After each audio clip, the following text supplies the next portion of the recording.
काय झालं?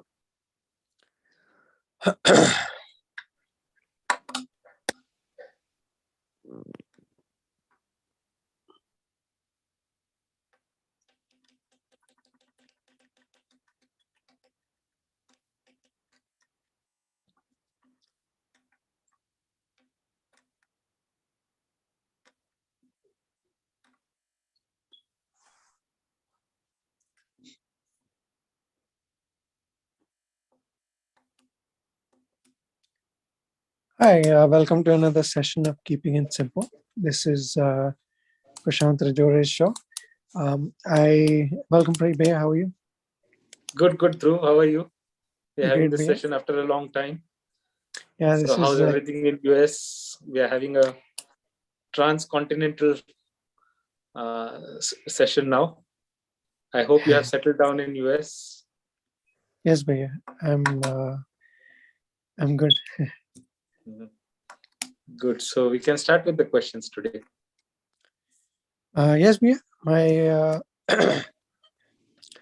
the first question that I have is, what are the forms of Devi? Are they all good, or are they negative also? Yeah, just a few days ago, Gurudev said everything is Devi. The positive is Devi and the negative is Devi. And we don't choose one over the other. When we say something is right and something is not right, then that conflict starts. But when we treat everything as divine, even the so-called negativities within us, the anger, the lust, the frustration, the lack of sadhana, the laziness, everything is Devi, everything is divine. And when we start seeing that conflict within us drops. And that dropping of conflict is what true bliss is all about. Otherwise, our bliss is all conditional. Only when I have positive qualities within me, then I am good and everything is nice with me. And when the negative comes, then we start blaming ourselves, we start blaming people around us. And then what happens? Conflict starts and the whole peace of mind just vanishes. So here, everything, the positive as well as the negative, is the divine or the Devi Shakti.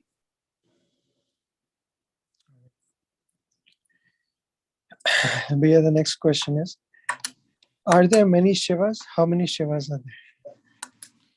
Yeah, Shiva is the one omnipresent, omnipotent, the basic substratum from which everything arises and everything goes back.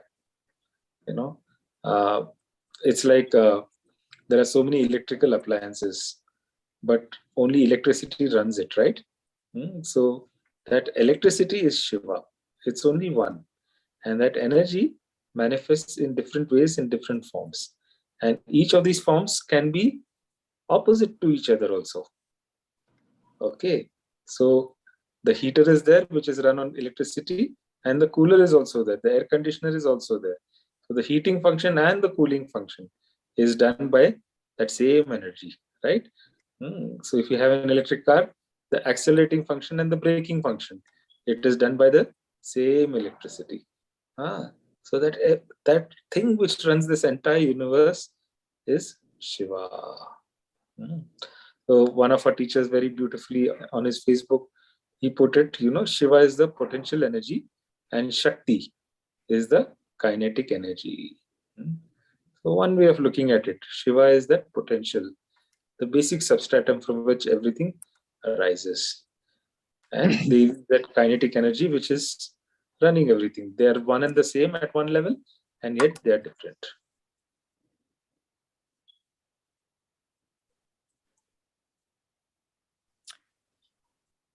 Thank you, Bhaiya. Bhaiya, the next question is, what if you're immature and make too many mistakes? When will I learn? Yeah, see, immaturity is also perfection, no? See, a child, when it is born, it is perfect. When it starts growing up, when it is a 2-year-old child, it is perfect. When a 5-year-old child is perfect. It is not matured, but it is perfect, right? So we are all on that path to becoming mature, but that does not mean that we are imperfect at this moment of time.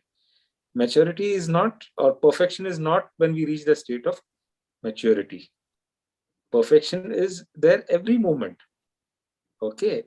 And you know, the sign of a free person is he does not judge anything, any quality of his. So, as we discussed earlier, the negative is also the divine, the positive is also the divine. When the tree matures, it starts giving fruit, but it cannot give fruit 12 months a year. Every day it cannot give fruit. Only in certain seasons it gives fruit.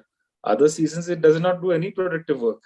Does it mean that it is not immature or it is not mature? No. So maturity, immaturity is a very relative term. And at every step, there is perfection. We need to recognize that. Okay.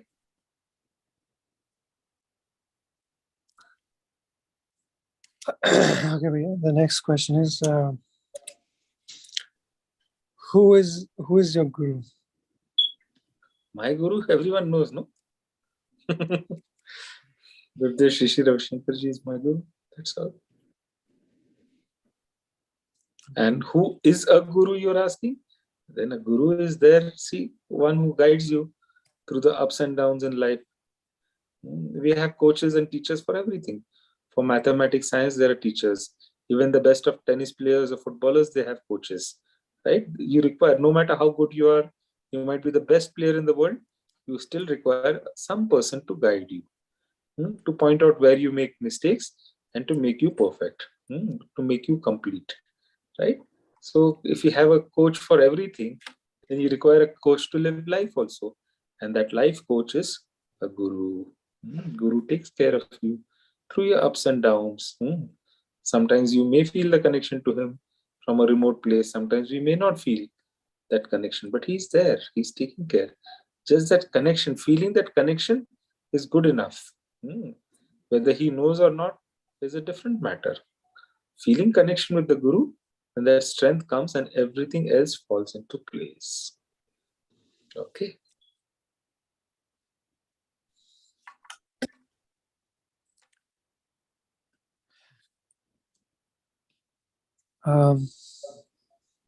Can a soul learn if it keeps making the same mistakes over and over?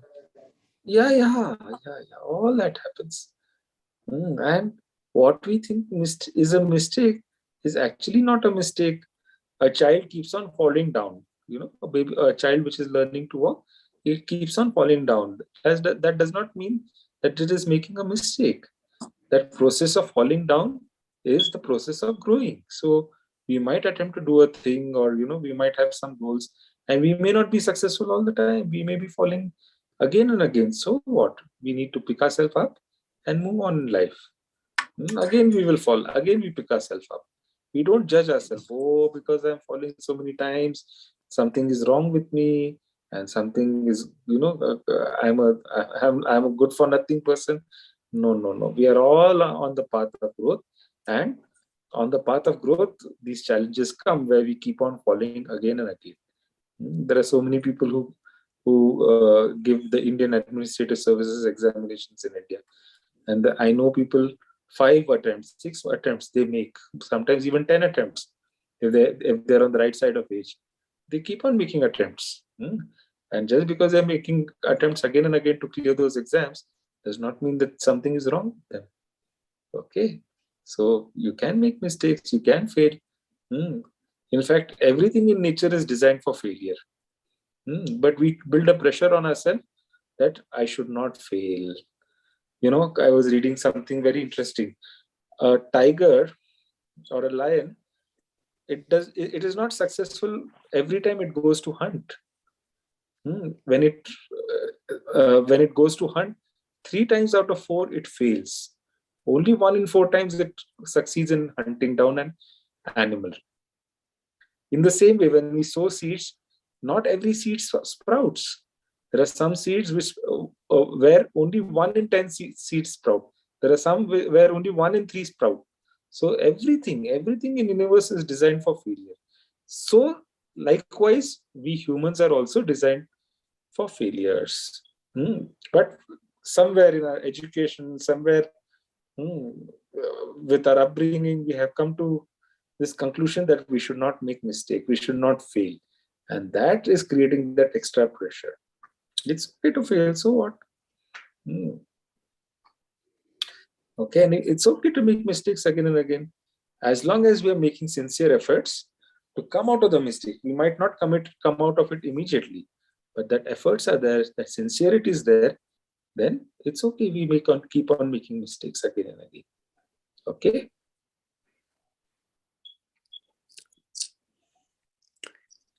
Thank you, Vijay. The next question is Krishna. Can you talk about Krishna? Gurudev has given a very beautiful talk on Krishna's birthday. So I will leave it on you to fish out that talk. It is on YouTube, it may be somewhere. The transcript of the talk will be there somewhere. So you search for it, Krishna's birthday. And Gurudev has given a very, very beautiful talk, which is about 45 minutes to 50 minutes. You fish out and very, very beautiful aspects about Krishna is there and are there, and how we can implement those aspects in our life. What do they mean for us in our day-to-day life? Gurudev has explained it very beautifully. Okay. So certain questions, it's best that I don't answer when Gurudev has given the answer already. Okay, Vijay. There's a question in the chat box. It says, if this life is a dream, then why do things follow laws of physics? Yeah, even the laws of physics can be a dream, no?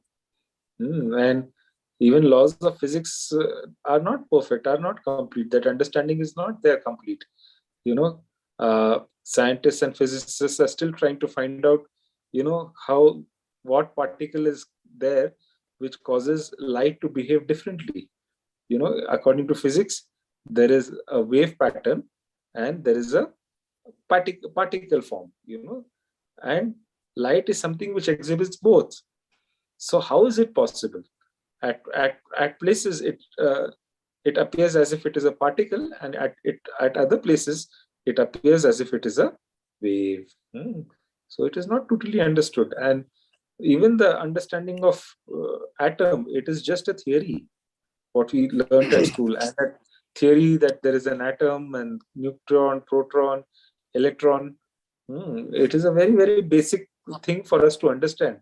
Many physicists have discarded that model of the atom already, isn't it? So whatever we learned in school and even high school, college, that those theories and those understanding about the atom is not there now.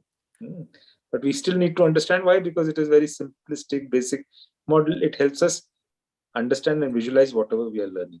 So if you look at physics also, at a deeper level, that also becomes very dreamy. Okay, so that is what the whole reality is. Everything appears to be, and yet it is not. Okay. This whatever table you are sitting on or chair you are sitting on, it appears to be very solid. But if you go to a very, very powerful microscope or even nanoscope, I don't know, microscope might be a very big machine for it. If you go at the atomic level, you will see only atoms there. You will not see anything there.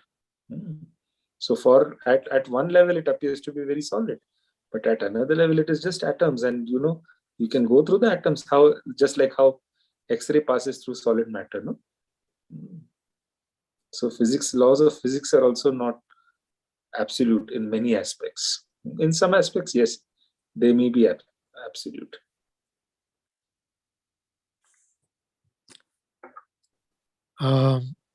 Okay, Bhaiya, there's another question. Who is yours and who is your enemy?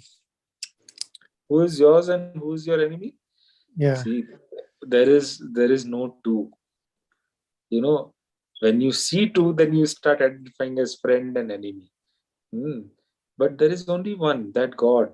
And I'm part of that God.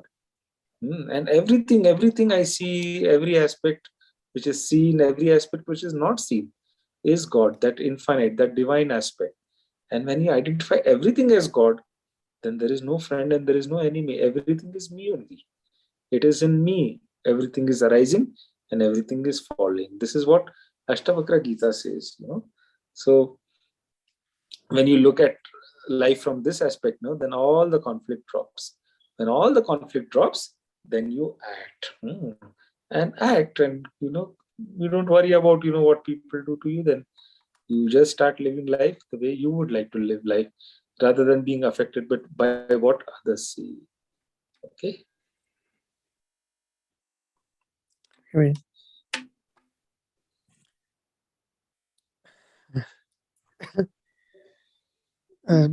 That's all I have.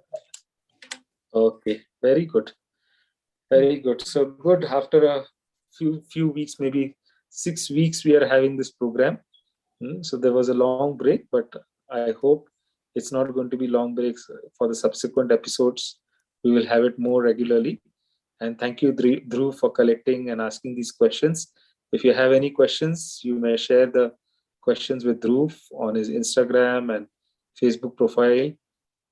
And thank you for supporting us, and wish you all the best, and bye bye. Till the next time. Take care and good night. Jai Gurudev. Jai Gurudev.